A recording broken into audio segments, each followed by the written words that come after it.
because I've had another neutral feedback. You think I would learn, but no, we don't. Hello and welcome back to another episode, and it's been a hot minute. I've been missing in action. There's a few reasons for that. Nothing bad. I'll just move the camera down a little bit so I can actually see what I'm doing. So, there was a video brought out probably about a week ago from another, probably way more popular YouTuber than myself, talking about burnout, and probably part of their name of their channel as well. And I really didn't want to jump on the burnout train because I was going to release a video probably about a fortnight ago, but it was doing not too bad. However, myself, I'm really going through something similar, and that's not to jump on the bandwagon or pretend I'm cool or all those different things.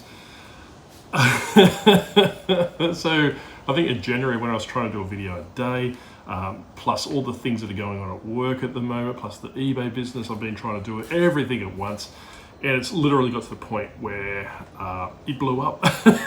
Nothing bad, but I did need to take a week off. I was second guessing whether to do a video today, for the simple fact is that I really don't like doing videos where it's just mindless ramble, even though majority of my videos are like that. I do like having a topic or a little bit of a discussion point. And very similar to that YouTuber I discussed before is that I'm becoming very bored of reselling content, to tell you the truth. I don't know. This is part of the reason why the podcast hasn't been back for a very long time. Yeah, Grumpy Granny and I love doing the podcast. We love talking to each other. We still talk to each other every couple of days, just offline. For the simple fact is, I don't really like talking about the same thing over and over again. It bores me to tears. I do watch YouTube content from resellers. I do watch a lot of YouTube content from resellers, primarily the smaller channels. There's been a couple of new stream ones that I probably won't shout out yet because they're really in the infancy, in the sense that whenever I do shout out channels, very small ones, such as the Nightmare Pickers and Media Madman, and there's another one I can't think off the top of my head. Definitely Seamus, Flips the Doofus. Definitely love Seamus, whatever your name is. Seamus is Seamus now. I will do that because I do enjoy his content. But the other two, they've only punched out a couple of videos, and I don't know. Like I said, I'll give them a bit of time to see how they mature and see what they do with their channels, because I have been actively watching behind the scenes. One of them, I promised Judder, I promised that I wouldn't have a swipe, but so long story short, he took a swipe at me in one of his videos, in the sense that, like I was doing a short video, then proceeded to talk for an hour and a half, and he said the same thing, so this is my swipe at him. If you're going to basically have a go at another YouTube content creator about talking for a very long time, you probably don't want to do the same thing in your video verbatim. So there's probably a little bit of advice I can give to those. Like I said, I will monitor them, not that I'm the YouTube police in any means. I just don't, like I said, I don't want to shut them out, that only for them to disappear into the night, like Media Madman and also Nightmare Pickers. Like I said, there's nothing wrong with doing that. Obviously YouTube does take a lot of effort, a lot of time to get to it.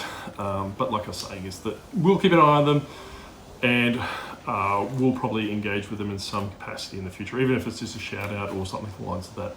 I do have some topics today, so I will refrain from saying, hey, get straight to the point and want to talk about these things. This video is going to go as long as this video needs to go. So, like I was saying, really burnt out, to the sense that my ADHD medication wasn't working anymore. For lack of better terms, you can probably watch the quality of my latest videos in the last month or so, is that, and this one particular individual was correct with his YouTube channel, is that it was and a few people have reached out to me and said, hey, look, it's all over the place and it's just a complete shit fight of a structure. So I'm trying to bring the structure back in. I'm not doing any editing. I'm jumping on the no editing train. I probably even started the no editing thing. So I'm going to claim that as myself. But like I was saying, is that the medication generally grounds me back to reality, in the sense that I don't have these intrusive thoughts in my head. When I'll be talking about bad buyers, which we'll be talking about today's episode, then all of a sudden something will pop in my head which is completely different. It might be about Street Fighter on the arcade machine, right? Then I'll start doing a 15-minute tirade about Street Fighter on the arcade machine, loop it back to the bad buyers, and lose my train of thought, and those different things. So because I've been feeling down at work, and since eBay's been completely flat out, which is a good thing, but not necessarily a good thing. When you're tired, you kind of feel like you're overworked. I have employed my son, like I have said before. He normally picks my orders. These are the ones here. These are ones I did a little ASMR video yesterday of actually how I clean them, which we will be talking about today as well.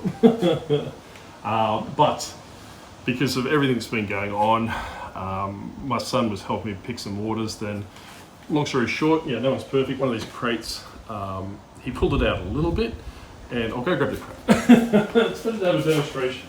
It's got my garbage crate at the moment, but so he pulled it out. Then he told me he couldn't find a Skylander, so I basically pulled it out, and the thing literally fell apart on me, and Skylanders went everywhere. Not my proudest moment. I did give him a bit of berating in the sense of saying, hey, look, you really, and this is my military background, which I don't particularly like defaulting to this. So I said to him, in a very audible tone, you can pretty much work it out from that way, is that when things break or things aren't going the way you are, like what they're supposed to be going, you really, really, really need to let me know. No expletives, no swearing, just really, really pissed off, but trying to keep my cool as much as I can. Which then he sent me off further saying, hey, I didn't realise. And it's kind of like, well, how you didn't realise when you had it sitting out like that, and when I took it out just an inch more, it literally spilled most of its guts. And I was lucky enough to catch the majority of it, so it's not bad. So like I was saying, it's all these things bundling up. I went back to see the psych, and apparently my resistance, or my, all those different things to the ADHD medication, my body got used to it too much, right? In the sense that he's now doubled my medication. So I've gone from, from literally the lowest dose you can take a day to the maximum dose a day. And what I'm finding is, because I've done that, that leap, it's literally, energizing me. I feel like I'm on fire all the time, and all these different things coming on. So that's been the last couple of days. So I haven't really, had my head in to make these YouTube videos. I don't really want to. There's a few things that I do want to talk about, especially that are quite relevant with reselling at the moment, such as tariffs, such as the economy, such as the stock market, which does play into reselling a little bit. There is a lot of YouTube drama over in the States at the moment. There is a lot of YouTube drama in the UK at the moment. So I'm trying to, besides my swipe at the my beloved new YouTuber at the start of the video, and you probably won't watch this, so it doesn't really matter. But watch my other one apparently. So anyway, long story short, I don't want to get into that stuff, right? Like, it's, I can tell you firsthand, Leanne and I, we tried to do something for the betterment of something, and if you know the history, you probably will know what I'm talking about, and that spectacularly backfired on us. So what do they say? The road to hell's paved with good intentions. So potentially what's going on. So what I'm going to talk about today is the item that receives, item ads, and performance service metrics. In the sense, I want you to check out these things. Go through your performance tab on eBay, off your seller hub if you have a store. I'm not too sure if you don't have a store, you have the seller's hub. I'm not too sure. I've had a store for 2014, so I can't really tell you. Go to your performance tab, you'll be able to go to service metrics, which will give you a list of what your current status is. For me, in this environment with slow sales, depending on what your category is, and I think, and this is one of those little tangents, quite quickly, in Australia at the moment, they're running 0% valuation fees or final value fees on clothing and used clothing and action figures and all the affiliated categories.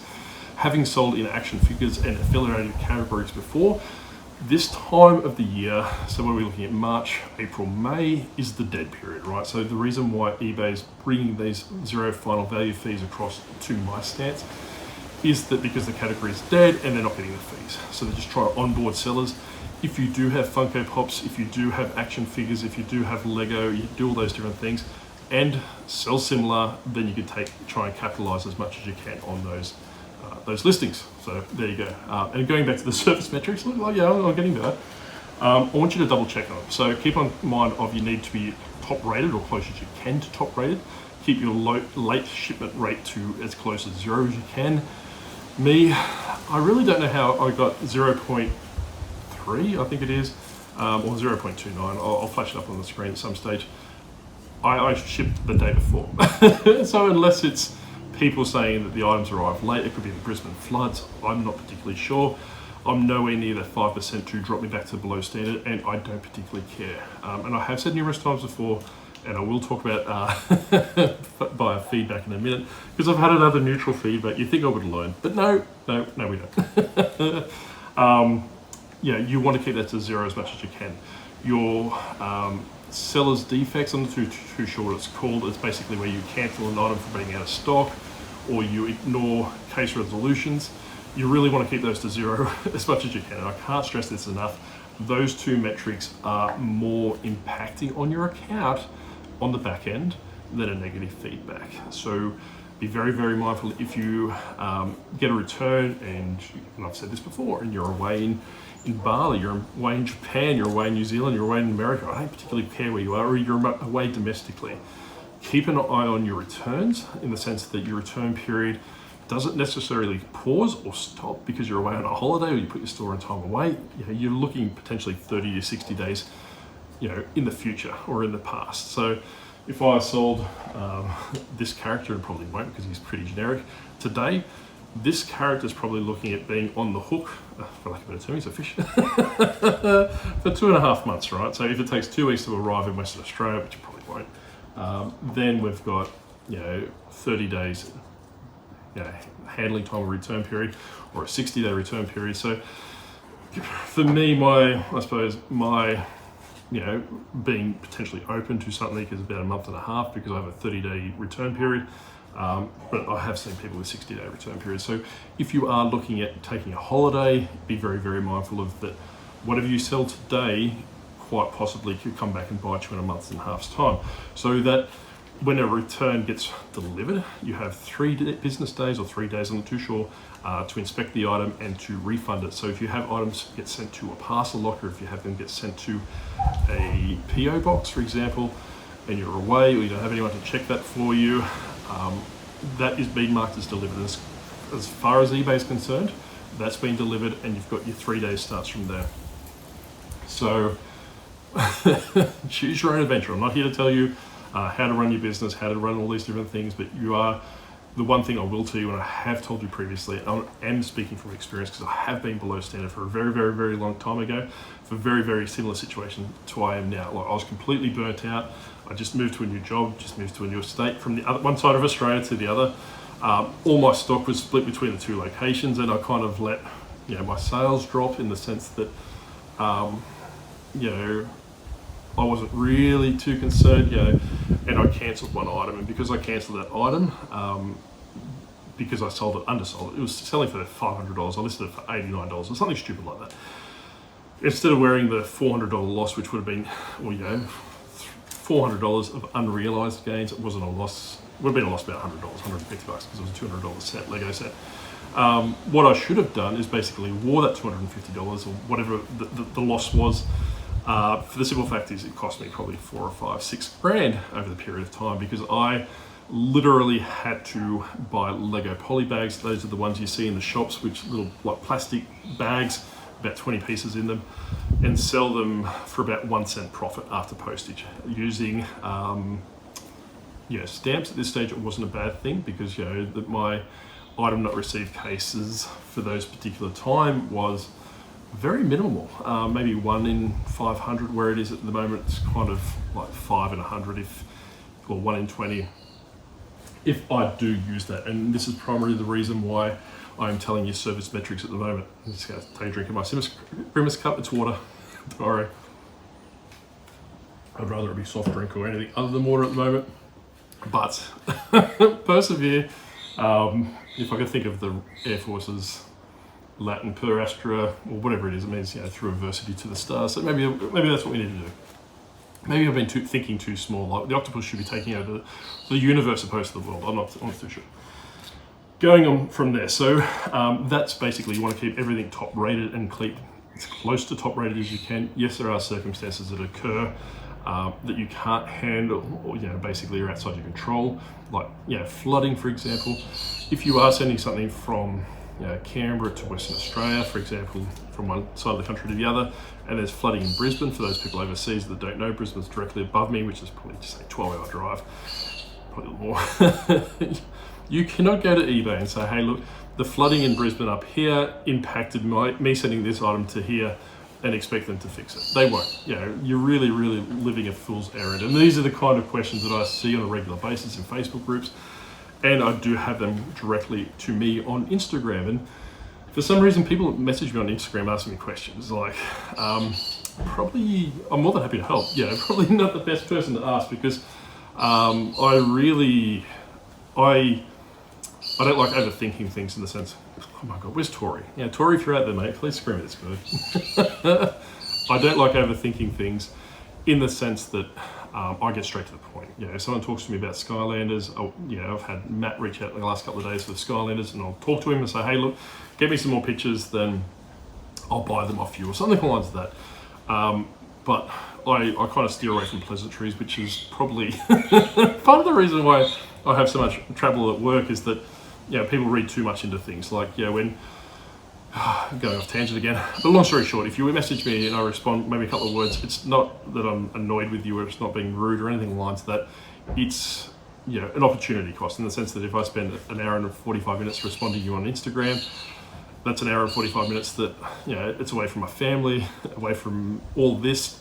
It's away from work and it's away from all these different things. So like I said, I'll answer your question as quickly as I can, straight to the point, and we can go from there. But like I said, by all means, ask a question.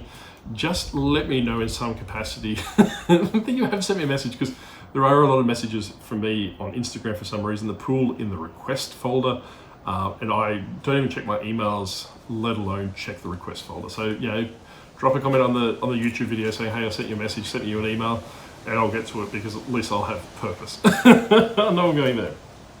So piggybacking on obviously your service metrics in the sense, do not go below standard. Do not go above standard if you can handle it. Like I said, your sales will basically throttle. And I can guarantee you, especially in this economy with all the different things going on at the moment, going below standard is almost like a death sentence. And I probably shouldn't have said that because YouTube's going to slap me. But realistically, when I was doing it back in 2017, everything was rosy, everything was happy. It was quite easy for me to get out of below standard within 3 months. And that's generally 3 to 4 months is the lowest amount of time that you will be below standard.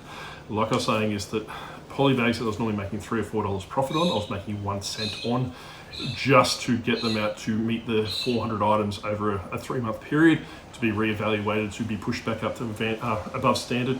Yep. But a month later being back up to top rated. I can tell you right now, it is not easy. You think running an eBay business like this, or depending on what you're running it out of, you might be running off a little shelf, which is perfectly fine. But if you think that's complicated with your busy life schedule, your busy work schedule, try and being below standard. It is insane. Losses is what will get you out of that situation. And worst case scenario is eBay will come in and they'll ban your account. So be very mindful of that. So going on to the... This is why I don't want to feed birds anymore. You give me a reason not to feed you. I feed parrots and native wildlife in the backyard, and it's really testing my patience at the moment. So if there's another one, I can't remember what it is, but it also gives you like a peer comparison for item not received, and I will flash these up at the screen, some capacity, I'll move out of the way. Here we go. Or INADs. So basically what they will do is they'll tell you how you compare in comparison to your peers. So I believe for the item not received, I am 0.08, which is comparable to the peers, in the sense that I had one item, and I think I did speak about this in the last video, is that because of the flooding and because of this buyer, I'm going to try and not call them clowns. We'll see how we go. So he bought a Pokemon game, for example, sent it to an apartment block without an apartment number. So then it bounced back. He opened an item not received case because he actually checked it, the tracking, to see that it was returning to sender. Instead of reaching out to me and say, hey, look, it's coming back to sender, can you give me a reason why? He actually opened an item not received case and said to me, hey, can you please send it to apartment 123 on 123's Smith Street, whatever street it was. So I messaged him back. I was a little bit annoyed for the simple fact is, I have said before, INADs, which are definitely bad, item not received cases do throttle your traffic a little bit. Well, INAD will throttle it a lot. Negative feedback will throttle it a lot. Below standard will kill it. But long story short, I said to him, look, I will send it back. It's on its way back. You did not put an apartment number down. And I was a lot more pleasant than I was just then saying with the Instagram messages. What I did is I said, look, if you close the item not received case, because you still want it, if this item not received case drags on, which is just say 3 days or 4 days, whatever it is, it will close against me for the simple fact is that the seller didn't give a resolution in the sense of give them a refund or upload tracking. So in the sense that I could have argued in the sense that I did upload tracking, they tried to deliver it, but because the guy gave me the wrong tracking number, it was their fault opposed to mine. eBay is very 50-50 in the sense that they would have taken that off, and the simple fact is, however, like I said, it's an opportunity cost in the sense that do I really want to spend 45 minutes dealing with a customer service agent which first language isn't necessarily English, which is not a bad thing, but what I'm saying is that if I have to justify the same thing, and because of these things that are handled by different teams, generally you have to fight with the AI first. Once you get to a human, you have to fight with the human. Then they'll say, oh, no worries, thank you, Minon J, for letting us know what the circumstances are. We'll pass you on to Brad, and you can tell the whole story to Brad again. So like I'm saying, is that these things aren't necessarily rectified in 5 or 10 minutes. So I said to him, if you're happy to close the item not received case, because I will need to send you a refund, and you do want the product, close it. I will generate a new label for you now, which cost me $9, which I wore, cost of doing business. I'll do that right now. So when it bounces back to me, and quite surprisingly, it bounced back pretty quick. It was only like 2 or 3 days later it came back. I'll slap the new label on and push it back to you. And he was quite content with that. He closed it down, and true to my word, I did the label up. I said, look, here's the tracking number. Once it comes to me, I will drop it off at the post office and send it back. And he's, like I said, happy, probably expecting like a negative feedback or a late shipment, thing saying that the item didn't arrive within the eBay period or something along the lines of that. But that's like I said, my late shipment rate's at 0.3, where it could be up to 5%. I do have a lot of transactions over that period, so one late transaction is not going to hurt me in that respect. So I could argue for 15, 20, 30 minutes on the phone to eBay, but like I said, unless it was, live or die kind of situation, I'm not going to waste my time. But going back to the item not received and the INADs, do look against your comparison against your peers. If your item not received cases, I do not ship things untracked for the most part. There are a few very low level items, like Thermomix chips. If you don't know what they are, they're like a chip that plugs into the side of your Thermomix, which I really don't know much more than my wife made me buy one.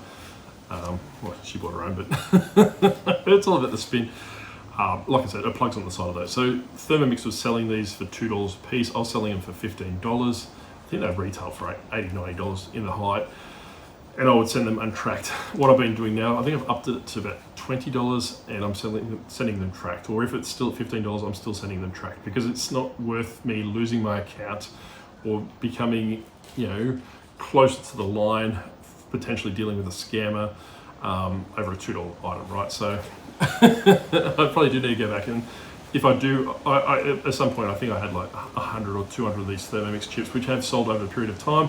If I'm down to like 3 or 4, I'll just, after I finish this video, I'll probably just go ahead and close the listing out, because I am trying to move away from those really slow sell-through, low ASP items, which is the average sale price item. So there was one point with these Thermomix chips. The new machine just came out, hence why they were clearing out the previous one. So this is the second iteration of the machine. The third one just came out, so everyone was selling their second machine on Facebook Marketplace or on eBay and all these different things. And then people that were buying those were looking on eBay to buy those little chips, and obviously because it opens up a recipe catalog, right? Put the chip on. This particular one was like a festive recipes or something like that. So I'd open up all the Christmas ones and, you know, loads of like gingerbread houses and stuff. So press on the screen what you want to do, and it'll literally walk you through the how to make this particular item. So there was a market for these. There was a massive market for these at the time. And it's just over a period of time, this is probably 2 or 3 years later, what we're looking at now, that market's all but died, and I've got the remnants. So I'm quite lucky with the supply and demand side, in the sense that I bought the supply when the demand was equally as high, where I was selling 2, 3, 4 of these a week, to the point where 2 or 3 years in the future, which we are now, is that I've probably got 4 or 5 left and sell one every 3 months. So they are not worthwhile me keeping in my store, for the simple fact is, and I did speak about this in a video a couple of weeks ago, that I've gutted my store into the point it's almost half the size of it was. I don't want to move into a warehouse. I don't want to move into a bigger storage shed. Everyone knows I do have a storage shed, which my mum affectionately refers to as a warehouse, which is half the size of a double garage. So no means it's a warehouse at any capacity, but I'm paying $300 a month for that, and it's primarily storing Funko products, which are completely dead, which I have said numerous times before. Doing a lot of my collection, in the sense that I used to collect Funko soda, almost to the point of obsession. So they're all dead now, which was quite disheartening, because I paid $200-300 for particular characters, which I wouldn't be able to get rid of $20 now. A lot of Lego sets, in the sense that people buy Lego sets, and Tori has spoken about this previously, is that people buy Lego sets for the aim of appreciation. In the sense that if I buy a Lego set, and I don't think I've got any around here at the moment, I did have one, it's probably inside somewhere. But what they'll do is they'll buy a Lego set that they think they're just going to appreciate over the course of time. They'll put it away. My whole business model, so what you're looking at here with Skylanders, this will eventually die off, right? So like, be under no impression that what you see now is probably going to be completely different to what you'll see in a video 12 months down the track. Everything has its time in the sun, and it'll eventually fade into obscurity, where there's no demand for these products anymore. Everything you would see on these shelves here was Lego. I absolutely loved Lego, in the sense that I used to talk about. I would walk into the garage, this is the furthest wall of the garage, and I would see all the boxes lined up, color coordinated. They would look very picturesque. I would get to the point where I almost go into a state of depression. And when I sold a box that was my favorite one, because I had it like I love the picture. I was one of those weird kids. It's probably a speck of autism as well that I haven't been picked up on, but my mum used to say when I would get my Ghostbuster toys and my Ninja Turtle toys when I was very young, because it was the height of Ghostbusters and Ninja Turtles, loved them.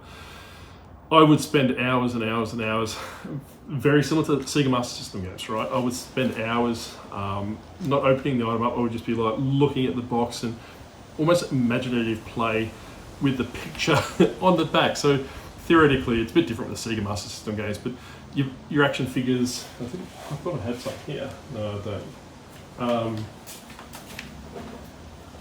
For example, right? Like, it's no different now. So you got your action figures, and you've got all your different characters here. You might have screenshots of what it looks like in the game.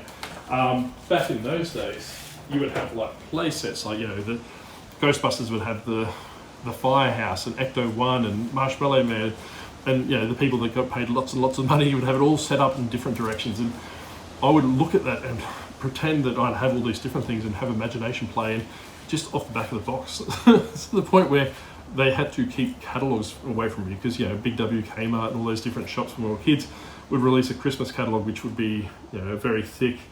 Around September, I would literally carry that catalog around with me at home, with everything circled what I wanted from Santa to bring me, and to the point of obsession. It's in the sense of like looking at these different things. So I do have a lot of things going on, more than ADHD, probably a very good way of masking it. But like I was saying, is that I've lost my train of thought again. But like I was saying, all this stuff will eventually turn around, and I'll move into a new niche. For the simple fact is that nothing lasts forever. So further down, we do have Dungeons and Dragons books, do have Warhammer books, do have Pathfinder books. Don't buy Pathfinder, it sits for ages. Skylanders, Portals, all those different things. And the only thing that'll probably stay the same after 12 months, maybe 24 months, depending on the cycle of this, all these different things play out, is probably this arcade machine. So I've had that for years. I love arcade machines.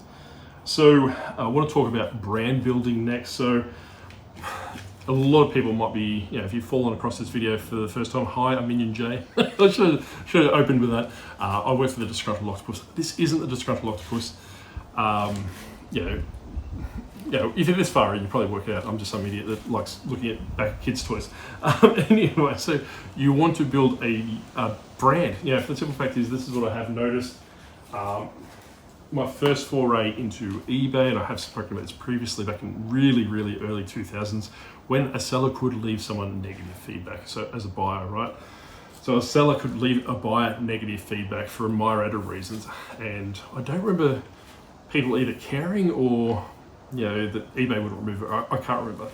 But I used to buy arcade boards in the sense that if you think of computer boards with all the circuits and all those different things, very similar. What they do is they plug into the bottom down here and they play the game what you're seeing on screen at the moment. So I would buy them primarily from Germany, primarily from Italy, primarily from Hungary, Denmark, and really those European countries, not mostly English speaking, like Romania and all those different things. I'm sure that there is English speaking in some capacity, but probably not their first language. So those ones, they would come to me. I would spend $200, $300, $400 Australian, throw it through PayPal, hope for the best. The item would arrive about a month later. I had no guarantees that the item would be working because everything was sold as is. No returns accepted. Back in those days, I don't think chargebacks and eBay being so gun-ho from a buyer's perspective was like that back in the early 2000s. If you did sell in 2000s, let me know because I can't remember. Can't remember what I did yesterday. Long story short, I would buy them for $200, then put them back on the Australian eBay site, back on auctions in those times, and sell them for $1,000, $1,100, $1,200 because it was a massive cult following for arcades at the time, right? Everyone was into that arcade thing. If you probably go back, it probably has that 20-year cycle in the sense of what you say 2004. So maybe 1984, maybe 15, 20 years cycle, where people that primarily played arcade machines at arcade places, such as Time Zone for Australia, Intensity, or fish and chip shops, or sporting centres and all these different things, probably had some disposable income where they go, hey, I really want to relive my childhood. And this is the biggest thing that you need to know as a seller. Buy things that have nostalgia, and very heavy nostalgia. That's probably my stance. And by the means, don't take it with a grain of salt. But you really, if you are selling with clothing, you're selling shoes, you're selling hats, you're selling all those different things. You're selling things that either are basic necessities, and that's not the customer base you want. Like, you do not want that customer base. And we'll talk about that with my notes in a second, which I have lost. You want to target the people that are very nostalgic, very into the hottest, latest thing, which at the time was arcade machines, and you're able to provide that product to them. Out of all the arcade machines that I sold, all the arcade boards that I sold, for some reason I used to sell a lot of them back to the UK and to America. I had one item that the buyer threatened to leave negative feedback, in the sense is that it was a Wonder Boy arcade board, which was quite hot at the time because it was a very big game for Sega lovers back in the 80s. He said, look, when you bought this item, just say 4 months ago from this particular person in Italy, it came with a manual. When you sent it to me, you didn't include the manual. So this is what I'm saying is these buyers would watch the auctions or watch the different items, then follow that item through the life cycle, into the sense that that someone from Italy might sell it to me, then me selling it to this gentleman in America. And he assumed, even though in the listing it just said that it's for the PCB board, I've taken photos very similar to what you see here. I got the screen to the screen to burn in. It was basically includes the PCB board only. The board's working, as you can see here. Don't worry about the lines. That's only the camera picking that up. You can go from that way. At no point did I stay in the listing that it was including the manual. I was collecting that for my own nostalgia's sake because I loved Wonder Boy. Once I cleared that up, he goes, oh yeah, you're right, I'm sorry, I shouldn't have jumped the gun. And they were best friends. So no complaints there. So like I say, back in those days, it was very, very, very different to what it is now. I was just probably JG, 1, 2, 3, 4, that was probably my account name.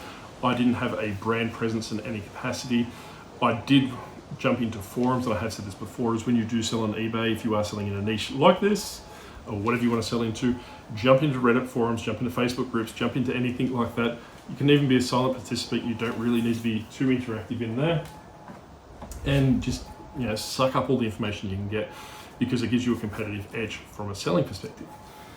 Poor Ryu. But anyway, so like I was saying, is that I didn't have a brand in that way. When I came back to eBay in 2014, 2015, when I opened up my Lego store, I have talked about this before, is in the sense that I was doing university through the military at the time, through ADFA. I was doing a course on e-commerce, so the professor wanted us to make a fictitious company and talk about fictitious issues, like such as stock acquisition and logistics issues and customer acquisition, all these different things, all fictitious, right? So in the sense that you could apply as little or as much effort to this assignment, which was the whole entirety of the course, right? So it wasn't just a fortnightly thing. This is from the start of the semester to the end of the semester. You had to do basically a running journal of all the issues you ran into and provide a report at the end for all these different things. To me, I thought that was complete bullshit, because you could literally make up, customer acquisition issues. You could make up advertising issues. You could make up corporate citizens, in the sense that, do I want to help or harm the environment, in the sense of, do I want to, impede on a certain or exploit a certain group of people, for example, sweatshops and stuff like that, to get my product out there, where I can make it locally for $100 and sell it for $150, or I could make it into from another country and for about $1.60 or 50 cents, or whatever it is, and bring it across and sell it for the $150. That's corporate, whatever I said before. My medication must be running off, even though I just took it. So long story short, I opened up an eBay store, and the simple fact is that I thought to myself, well, fictitious stuff doesn't really do it for me. I'd rather have an ongoing, realistic situation scenario that I can basically say, hey, here's all my data, here's all the data sets, taxation, and which was another one of the things that were brought into the equation. Stock acquisitions, how I'm bringing stock in, how I'm sourcing stock, networking, corporate citizenship, which is the word I was just trying to think out. All these different things and playing into the course. And then the back thing is, I was actually doing logistics at the same time, which I actually used this to bring in examples for my logistics exam at the same time. So, like I said, it all plays into one, right? So, needless to say, I came first in the class. So the simple fact is I put the effort in and had quantifiable data to say as such. Part of the reason why I think that Lego business was quite successful at the time, and this is no way as an ego thing, it's very circumstantial, it's very luck-based, in the sense that, people that are rich or people that are very fortunate, it's probably at the point of time that they've entered the market. So this is why I'm quite against big groups, and I have said this before, in the sense of, really do your research and before paying into any group or YouTube channel membership, is because that particular person running that group or that channel membership may be successful, maybe not be successful, due to the time of entry into the market. Like I said with Lego, when I came in 2014, there was a very, very, very low amount of sellers doing Lego, in the sense that there was no one on eBay. There's probably like a handful of sellers on eBay. The demand outweighed the supply. So I would go to, if you're very familiar with Canberra, then Toys R Us, I was living on base, which was probably a 5-minute drive. I would finish my classes around lunchtime. My friends would go, hey, you go to the mess, which is, if you don't know what a mess is, it's generally where the military people go and eat lunch or eat dinner and socialise, depending on your rank level. So you've got other ranks, which generally corporal and below, and don't get a mess. You get the sergeants or chief petty officer and petty officer and all those different things for the Navy, just to keep Tory happy. They would have a senior sailors mess or a senior NCO mess or a sergeant's mess or something like that. Then the next level up, you would have your officer's mess, which basically any officer can go into. And the higher you go, the more stringent, the more political it becomes. I'll leave it at that before I shoot my mouth off. So long story short, my friends would go to the mess for lunch, go from there. Knowing classes would start, we finish at 12 and classes would start at 1, I would jump in the car, drive back down to Toys R Us and buy almost a carload of Lego, come home when my friends were, going to see movies and all these different things. For this complete transparency, my family, so my wife and then 2 children, were living in Newcastle. I was in Canberra studying alone for a year, so I did have a little bit of autonomy. I used to go home on the weekends to help her out, but I wasn't driving 6 hours each day, each way to help her out. So long story short, I would do that, go to Toys R Us at lunchtime, unload it in my room. After work, I would list it on eBay, taking the world's worst photos. I probably used a iPhone 4 back in those days. Laying on my bed, there was no background removal tools. I'm quite pedantic with making my bed, so if there's any bed photos in the background, I was probably the best bed photo on eBay, because you could literally bounce a 20-cent coin or a nickel on my bed and it would probably hit you in the head. The sheets were that tight. Yes, I have problems, which we covered earlier. So what I would do is I would do that. Back in those days, I would use bubble wrap, which I don't use now, and brown paper. So I would bubble wrap the items when they're sold, put brown paper over them, write the stuff on, and I will talk about the Dymo 4XL in a minute. Write the stuff on, drive to the post office the next day, even though I had a 2 or 3 day handling time, drop it off, pay in cash.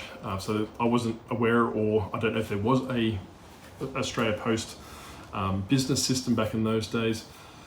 Then manually upload the stuff, the tracking. So I was selling about 2 or 3 items a day at that stage when I first started. Then that was, just say it was around August. In September, they announced that Lego Minecraft, so the very first wave of Lego Minecraft was coming out.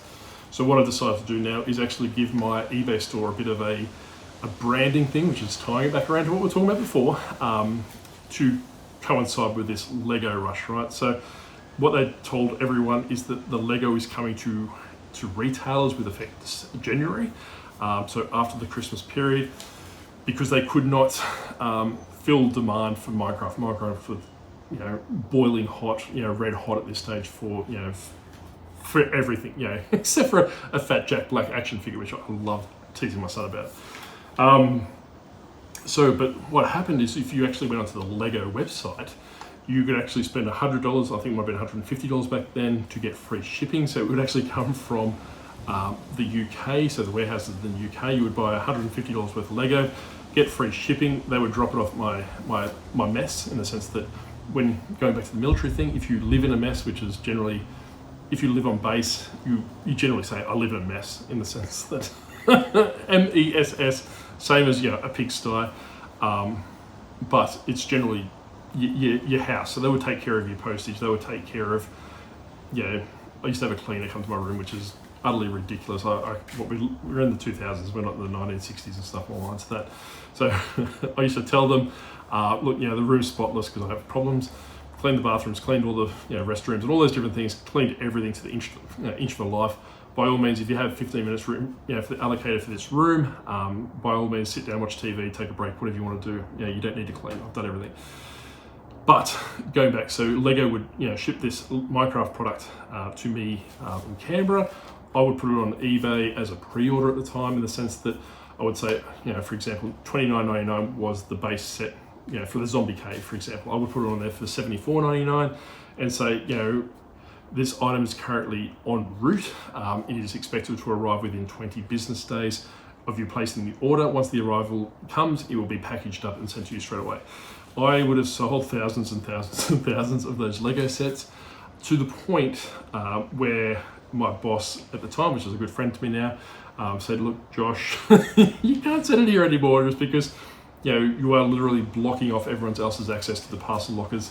Can you set it somewhere else? So my wife took carriage of that, so we were sending it to her directly. So at this stage we had a baby. She was on maternity leave, so she was packing probably 40, 50, 60, 70 Lego sets a day, dropping them off the post office, paying cash, sending me photos of the receipts. Then I would manually enter it at night time. So that was in the circumstantial, right? So in the sense that point of time, it was fantastic and jump on all those different things. I'm not necessarily going to create a Facebook group, or I'm not necessarily going to create a channel membership talking about those circumstances, because if you had have jumped at that point of time, you would have found the very similar, very similar thing, right? In the sense that you could have done that thing. You could have, you would have jumped in front of the market and all these different things. The only reason why that went to shit, for lack of a better term, is that because, like I said, after university, I moved from Canberra to Western Australia. I was quite burnt out by doing it. My wife probably even more so because of how much she was doing. I literally turned off the eBay store for probably 2 or 3 months to facilitate the move, facilitate the stock arrangement, all those different things. Then another competitor came into the market quite quickly after. And when you do turn your store off for a very long time, all your sales histories and all that good stuff behind the scenes that eBay favors you upon kind of goes away over a period of time. So I had 100% feedback. I was pristine in everything you can imagine. No item not received, no INADs, no nothing. But because of the shelf life of the store fell off, then I was starting from zero again, zero in the sense that 2,000 or 3,000 feedback at that stage. Another competitor came on board. We did have like a forum. I think I've spoken about this before. Like Lego sellers in a very similar situation what I was doing. We all mocked this guy in the sense that very egotistical and very big-headed, saying, "Hey, look, this new person's come onto the stage. They're selling." So that Minecraft Lego that was selling for probably $60 at this point, because the market had increased a little bit for the supply side. He's selling it for $45. What an idiot! He's going to send himself bankrupt and all these different things. Even though I just finished university, I didn't understand loss leaders. I didn't understand of other products and all these different things. If you haven't heard of loss leaders before, loss leader is generally when you buy an item. For the simple fact is that you're going to sell it at a loss. Since you might pay $20 for it, say $25 after fees, you may say, all right, $25 posted. So you're losing postage and you're losing fees and all those different things. So, but the basis of that is to rapidly increase your business or to bring people back to you to buy your higher dollar items, in the sense that with those 1 cent poly bags I was talking about before, is that would have been a loss leader in the sense of a word. Where people would constantly come back, and I had to have a lot of repeat buyers by virtue of recognising their names, not so much the little green repeat buyer, it didn't exist back then. But this person was drawing the business, the demand away from us to him. And because, like I said, I was preoccupied with my new job and preoccupied with all these different things and too egotistical at the time, not much has changed. That literally killed my eBay store, in the sense that to the point where Lego was no longer viable to me now, because he was in the vicinity of a Lego shop, which is basically like a brick and mortar store, which we didn't have at Perth at that time. We didn't really have that many in Australia at the time. That he would go down there probably at lunchtime, very similar situation to what I was saying about probably 15, 20 minutes ago. We are talking about, hopefully old mate hasn't watched the video, he'll have conniptions. Very similar to, probably carbon copied my business plan of what I did, and to the point where I grew to that next level. And he was basically doing that customer acquisition stage, where I wasn't doing this customer acquisition stage. I did a branding. Back then it was called Lucifer's Bricks and Pieces, in the sense that I named it after my beagle, which unfortunately has passed away some time ago. I had someone reach out to me and saying, "Hey, look, I can't buy off you for religious reasons," which I thought was a bit obscure, but long story short, I came around to it and thought, well, hey, this is what the customer base is telling me. I really need to rebrand, because obviously they probably think of me of being occultish, opposed to me, putting it with my very, very disgruntled beagle at the time. Long story short, so I moved across to Alucard's Bricks and Pieces, which is what it currently is at the stage. It's now all but a dormant store. I might use it, or I might, branch off. The theme behind that, and the theme from the get-go of that branding, was Halloween. So I used to engage with customers in the sense that, saying the warehouse werewolves were picking your orders, then I would say, look, send these very, very vivid descriptions to the buyer, which they absolutely loved. And I do really, really want to revisit this sense that I would send out, newsletters on the full moon. I would send newsletters at night time and all these different things. So it was very, very, very brand based, very on point, but I really didn't capitalize too much on it.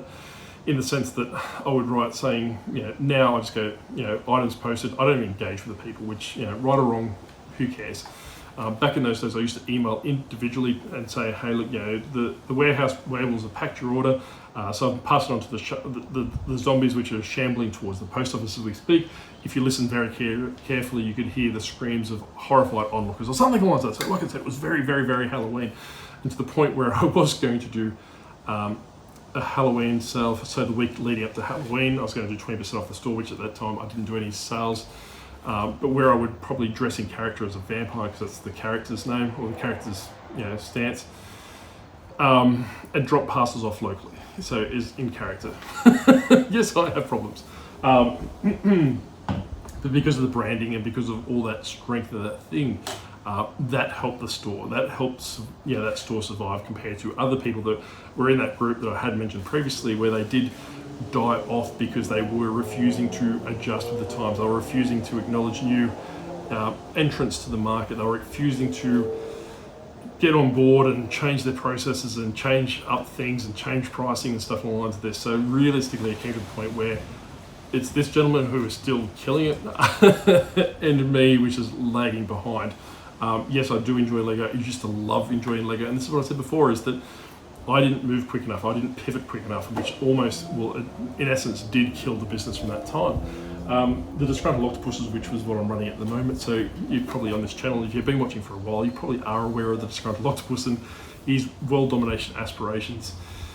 At the very start of that branding, he was tied into Alucard's bricks and pieces, that he was working with the Alucard, so in the sense that the Alucard would take care of the crypt, and obviously the Octopus would take care of his octo lair, and obviously work hand in hand, or something. I can't remember what the story was, but hand in hand to try and take over the world, and something along the lines of this, right? So it has progressed since then, and has built a brand to the point where I have walked away from the brand a little bit. I do need to get back onto it. It's primarily just because of the burnout and because it's hot. A lot of people want the Octopus to come back for videos, which I have discussed and I probably will. However, it's really, really, really hot, and when the Octopus does he appears on camera, it's because of all the lights and all the fame and all the different admiration, all these different things he tells me about. It goes to his head, and it's become very, very, very hot for him. So when it starts cooling off, which is probably the next 2 or 3 weeks, he probably will start materializing a lot more in videos and making his presence known a little bit more. So long story short is that branding has transferred across to Skylanders. The store originally was a all-you-can-eat store, in the sense that everything store, or a no niche store per se. It has progressed into primarily Skylanders. It has progressed primarily into board games now. I do have some stragglers that fall outside of those, that in due time they'll either sell out and won't be replenished, or they will be basically culled the next round. Clothing, I did clothing for probably 12 months, 24 months. That killed me. Like me, from what I sell now to going to selling clothing. So what I do now, I work full time, as you're probably aware. I've already spent a little bit of it. Then I was doing it full time, in the sense of full time reselling, because it was vogue at the moment. Everything was jumping on the full time reseller train. I was trying to advocate against it in some capacity. If you go back to very, very early lives with Grumpy Granny, if you go back to our podcast, you will see that I was advocating against full time. My 90-day total was about 25% of what it is now. And I'm working full time. It's primarily because it's oversaturated. Even though I could get phenomenal items in camera, I was picking up jeans, which was vogue at the time, picking up high level clothing labels, very, very, very sought after stuff in those categories. But the sell through rate wasn't there. I was trying to list 10 or 15 items a day, which was the vogue at the time, and probably still is. Constantly supply issues and storage issues. I mean, all these different things. I really didn't network back then. I would go into the op shop or the thrift store and be very cold and calculated. Say hello to the volunteers, go in, out, go all those different things. Go to very multitudes of thrift stores and all those different things. At no point did I try and arrange deals or say, hey, look, give me a look out the back, or let me look at access stock and all these different things. So I was doing that, obviously bleeding money to the point where we went from a double income to probably an income plus 0.1 of my previous income over that year. So I did go back to work. I built on the branding sense. I built into a niche, which is, I'm quite happy to say I'm probably one of the top 5 people, probably one of the top 3 in this niche. I have spoken about the niche before at times. You might be sick of me talking about this niche, but I do want to talk about something on the piggyback of branding. Is the simple fact is, for very, very, very, very heavily talked about in this series of videos, probably since the start of this year, is I was talking about how to sell Skylanders and how to do all these different things. I think I did everyone and myself a disjustice in that sense, that I had a few people reach out to me saying, hey, look, how do you do it? And I would give them advice and give them all these different things and give them what other people were missing. But what not only was I creating competition for myself, which would never survive in the market, going back to that egotistical thing, but they don't have an X factor. They do not have a brand. It's just that someone that's probably stumbled across them on Facebook Marketplace or stumbled across them at a thrift shop, seeing that I'm selling them for $10 for this particular character, they're going to sell it for $10. What I should have been doing is saying, hey, look, the reason why I'm so successful in this niche is that I'm invested. I spend numerous amounts of time. I've spent days and days and days and probably weeks researching over the course of years, getting stuff. Even now I watch other Skylander YouTube content and say, oh my God, I didn't even know that. I've sold so many of these friggin' things that there is still stuff I learn over in a, I've got to make sure it doesn't burn in, over a couple of year period. You can't just come in on the back of a video that I've done talking about Skylanders and hoping to be successful like the top 5 Skylander sellers in the market. That goes back to branding. That goes back to all the metrics I said in the background, in the sense that positive feedback and repeat buyers. A lot of my customers are repeat buyers. Like 70% of the people I sell to on Skylanders are repeat buyers. I've created a dedicated YouTube channel talking about Skylanders, which gives me an extra advantage. You can't really just create an eBay store or an eBay username and try and carbon copy my model. I fell into the trap of something that I was quite disgruntled, lack of a better term, about another YouTuber, Grumpy Granny and I. You probably work out who I'm talking about, but there's no ill will towards that YouTuber, right? Because I fell into the exact same trap. They would talk about their particular niche, which was books. Grumpy Granny and I, in a period of time, we used to get a lot of messages saying, hey, I would follow Boris the Werewolf on YouTube. I would copy their business model to the T, to the letter. However, I'm losing money, I'm bleeding money, I am now bankrupt, I am every angle under the sun you can get. And like I was saying, is I really, really, really took it to task with this person, because I was in a group with them at the time, saying this. And like I was saying, but now in retrospect, I've done the exact bloody same thing, where I should have been saying, hey, look, identify a niche, become the best of that niche. So you don't necessarily want to copy me, because you'll never have the same success as me in this short period of time. You can't just go buy a bundle of Skylanders and put them on eBay. You might get lucky in the sense that you might have a rare character you're not aware of, and it will sell really, really quickly. But what I would suggest in that situation, reach out to me, like I have said before, and say, hey, look, I have these Skylanders. I want $50 with them. I want $60 with them. What do you think? And most of the time I'll probably say, hey, look, you're probably priced 5 times eBay pricing, which I have done previously, or that is a phenomenal deal.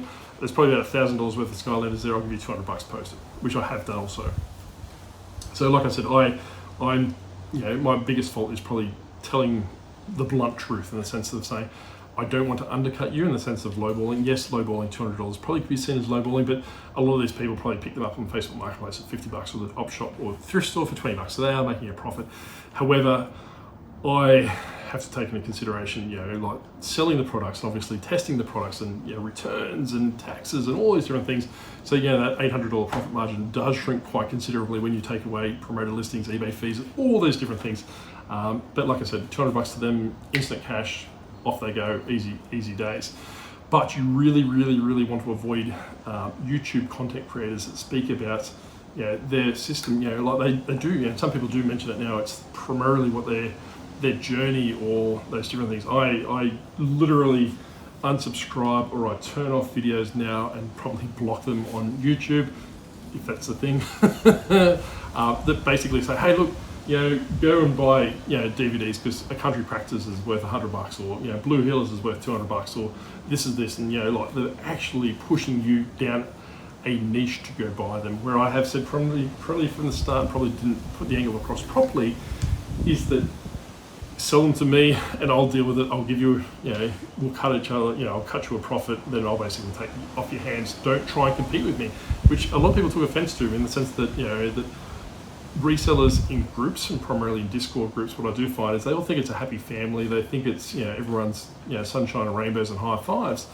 You're running a business, and I have said this before, and this has caught me a little bit of flack in the retrospect for speaking my mind, which, like I said, it's never from a place of malice, it's a place of from common sense, learning, and just all the different things that I've learned over the years, that you really, really, really need to look at your competition as exactly that. Like, I do speak to a lot of resellers, I do talk to a lot of people on YouTube, and through Instagram and offline Facebook group, Discords, and all these different things. If you get into a group that, it's all sunshines and roses and everyone's happy, big family, and all these different things, you're probably going to do yourself a disservice. You really, really, really get in there, get the information you need. By all means, work out networking opportunities, like, for example, the ones I'm in now.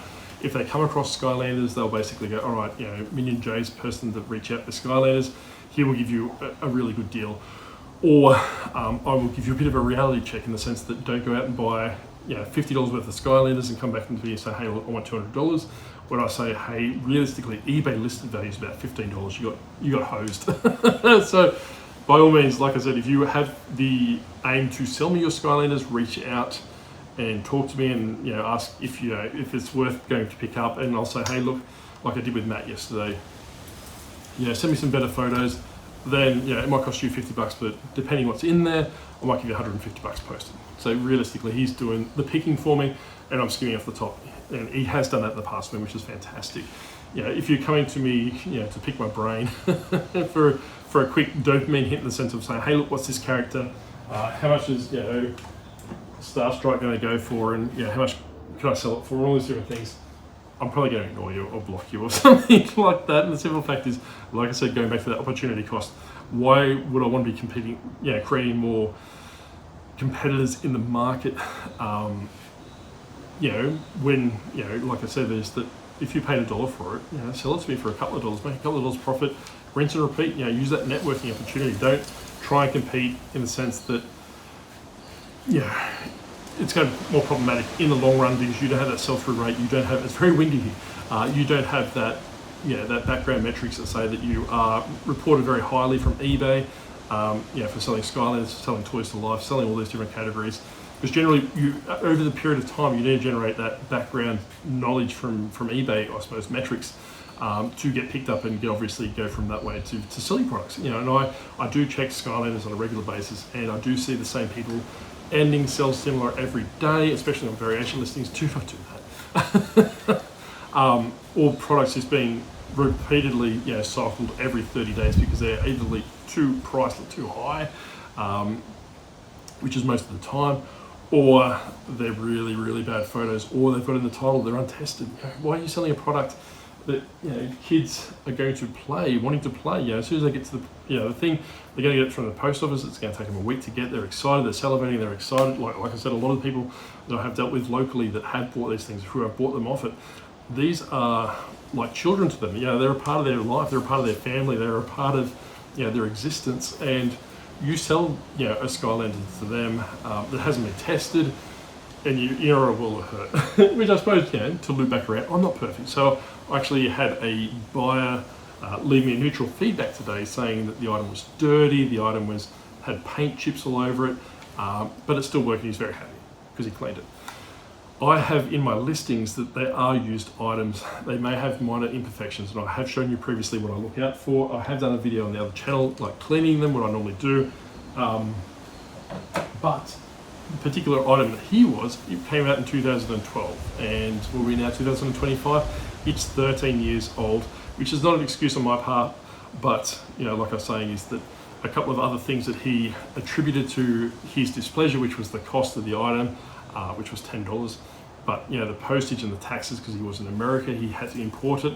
So he paid $25 American all up for this item that I sold $10, maybe $15.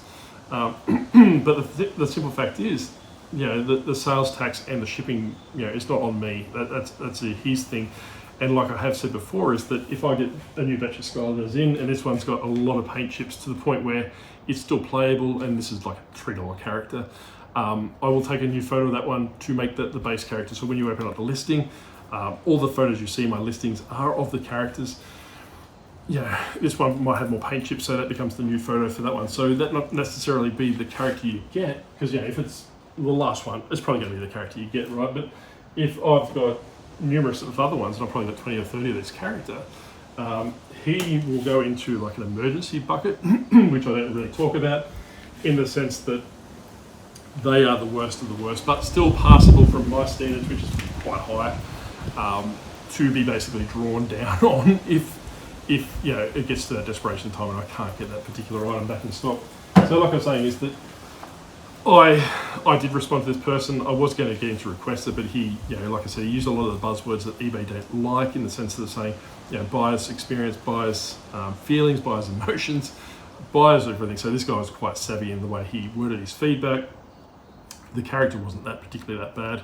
I did respond saying, hey, look, all the Skylanders are sold. Thank you for your feedback. Sorry, you feel this way. However, all the Skylanders are, a used item, loose, and it has been stipulated in the post in the in the listing that they are used items. They are over 10 years old, and they do, and they may have minor imperfections. But however, please reach out if you have any issues on all those different things. He could have left negative feedback, which I probably would have reattacked. K-Fun, my beloved K-Fun, did put on an hour and 6 minutes. I'm going to give Tori a run for his video. My beloved K-Fun said, because I did get a couple of neutral feedbacks a couple of weeks ago, so I'm sitting on 3 this month. So I'm on 1 negative from last month. I've got 5 neutrals over the past 12 months. Probably this time last year, I've been horrified to have a negative feedback, let alone 5 neutrals, 3 in a month. But it's just the way the economy is working, and this is what I'm talking about before, is that I have sold Skylanders for $1,000, and I've sold Skylanders for $1.99. Not this one, but pretty much where you get, but where I'm going. The ones that sell for $1.99 are generally the people that you will have issues with. They are not collectors. And I have seen someone talk about this before, and I can't think of the YouTuber that I've spoken about, is that Page, Wonderful Flipper. They will buy like a 20-cent Pokemon card, or they'll buy a Skylander that's 10 years old for $1.99 or 20 cents for a Pokemon card, and they will expect that Pokemon card to be, like, if they submit it to PSA, they'll expect it to be a PSA 10, or they'll expect this to be packed fresh. These ones, the one I just picked up on here on the table, they're pristine. Like the ones I took that video yesterday, it was almost like I was taking a bit of a piss, because there's nothing to clean. I just did a bit of a video. But long story short is that they expect the best, or the perfection for a $1.99 character, which is perfectly fine. That's what I'm trying to do with my custom base. I'm trying to get my customers reconnected with their childhood memories, or the nostalgia, or reliving certain memories that they may have with this particular character. A character may have died, or they may have lost it in a move, or they threw out their collection. They're trying to rebuild that childhood collection. Very similar to what I'm doing with Sega Master System games, right? So I'm trying to do it those. But if people are buying the $1.99 ones, they're putting on $10 shipping, for example, for Australia, I'm losing money on that transaction. I'm probably down about $1 on that transaction. For the simple fact is, they're lost leaders. And majority of the time, those people come back and they'll put an order in for $60, $70, $100, all the way up to $600 plus postage to the States, and all these different things, right? But those ones that just buy one character, I'm always on tender hooks to do, because they're either a competitor in the sense of saying how you do it, how you send your items, and trying to copy it from that perspective, or they are a pain in the ass in the sense they expect perfection for your $1.99 character, or they are testing the waters, which is good. In the sense of saying, hey, look, I don't really want to fork out $600 for a massive order. I'll try one character, see if it arrives. Jesus, this looks really good. It's been tested, it works, and it's very clean. I'll put an order in for $600, and I won't be disappointed. Like I said, that's how I pretty much run the business, right? So, going away from branding, but with the economy and all these different things that come into play, you will find a lot of more of bad buys, which I have, and I have put on my community page a bad buy that I received this morning. Someone that's probably just doing a cold call in the sense of saying, hey, I sent you a low offer because I've been looking for this item for a very, very, very long time, and you'd make my day if you accepted my offer. Can you accept my offer because I'm going to donate it to a special needs clinic or group or something like that. But you contradict yourself, mate. You basically say you've been looking for this item, you want to add it to your collection, but you're going to donate it to a special needs group. Like, too many red flags, straight to the block list. I cannot stress enough. Get rid of these buyers, push them on the way. If I can, I will put in the community pages, I will put in the descriptions, in the comment section, these buyers. If it's their first last name, I won't, obviously for privacy reasons. However, if it's just a generic name, which this one is, I will be glad to add it to the block list, which is on my community page at the moment. So going back onto the economy is a bit shaky at the moment with all the tariffs coming in, so you do be mindful of the fact is that if a lot of my customer base is from the US and from Canada, if the US, for example, puts tariffs on Australia, in the sense that everything that comes from Australia's got a 25% tariff, that doesn't affect me as a seller in the sense, well, from a financial perspective, it will. It doesn't affect me from my point as a seller because I will still send this item that they paid $9.99 plus, just say $15 postage to the States, and when they get there, it will say, all right, the item costs $10. So when it gets to the States, they need to pay a tariff of 25%, so pay maybe $2.50, right? So which doesn't really break the bank for this particular item. But when we're looking at, when I said before, those $600 orders or those $1,000 orders and everything like that, when they arrive and they have to pay $250 American, or they have to pay $200 American or $150 American, that's where it starts becoming an issue for me, is because people will be like, well, I am more happy to pay $75 more in Australia opposed to paying $100 less in Australia, but then having to pay $90 in a tariff when it arrives. So Canada's fine. So like I said, if you are selling, if you are dealing internationally, be very, very, very mindful that this is how tariffs work. So generally, I'm not getting political here, but I don't care the slightest, but the way tariffs work, generally they hurt the population of the country that applies them. So if Australia is reciprocal and puts on 100% tariffs for China or America as an example, and when this item comes in, I've got to pay the exact same cost of the item again as a tariff or a tax. It's going to dissuade me from buying outside my country or going from that way. So do keep an eye on the political landscape, do keep an eye on economies, in the sense that it's saying, hey, look, if you're keeping an eye on the political environment, you do not need to get into the political spin and us versus them and all this other bullshit that goes on with politics. Long story short, I don't care about anyone but themselves, so there you go. Politics for you. However, you do need to be mindful of the fact is that they throw tariffs on a particular niche, like toys or clothing or something along that, that will affect your business. And you really, really, really, really, really, especially if you are selling internationally quite high because you're branding and you've got all your merch and all these different things, you probably wanting to be looking at pivoting as quickly as possible, because your sales base will hurt. And I think I've said it before, is because the Canadian postal strike over Christmas, I can't remember the exact dates, it probably cost me about $7 or $8 grand in sales, because I was doing probably about $2 or $3 grand in sales a week to Canada. It died immediately off because I couldn't send to Canada. I did have some stragglers coming through saying, hey, I'm happy to wait until it's over in potentially 2 months' time, because I like buying off you and I have bought off you previously. And I'm not waiting for Christmas, but like I said, a vast majority, probably 95% of my sellers and my buyers did die off primarily from the postal strike. So do be very, very, very mindful that if tariffs or taxes and all these different things, they do play a part in your business. I don't hear a lot of people talking about it, well, especially the videos that I watch. And I watch a lot of videos. Don't talk about the effects of tariffs. They don't talk about taxes and all these different things on your business as a seller. Yes, they hurt from a buyer's perspective, because now that this $1,000 Skylander they're after is now $1,250 American, for example, where they could buy it locally for $1,300. A lot of the people that buy off me from America, did have the Skylander God himself, SCL Matt, which is a guy I've been looking up to for a very, very, very long time. He did buy a whole bunch of my product to sell himself. So basically kind of like a wholesale arrangement, for him. And that, because, like I said, characters over here in Australia are probably rare as hen's teeth in America, where we can get them, like every day of the week. they will pay up for them. But when it comes to the fact that there's tariffs on, it becomes more cost effective for those people to buy locally, pay the extra $30, $40, $50, deal with it in country, opposed to paying $20 tariff for me, because tariffs are bad and pay. But like I said, be very, very mindful of how that system works.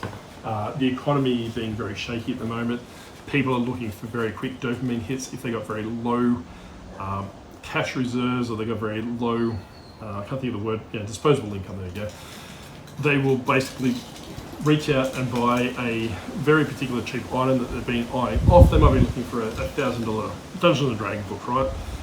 But they can only afford a $2 Skylander. They're going to expect this $2 Skylander to be the exact same quality as that $1,000 Dungeons and Dragons book. There's none that I'm aware of, but for example, they expect this to replace that $1,000 item. So hopefully the wind's not too bad. So their expectations of this particular item is going to be infinitely higher than it would have been 12 months ago. Primarily because of the economy, and they are going to take it out on you as such. So you will have a lot of bad buys doing card transaction.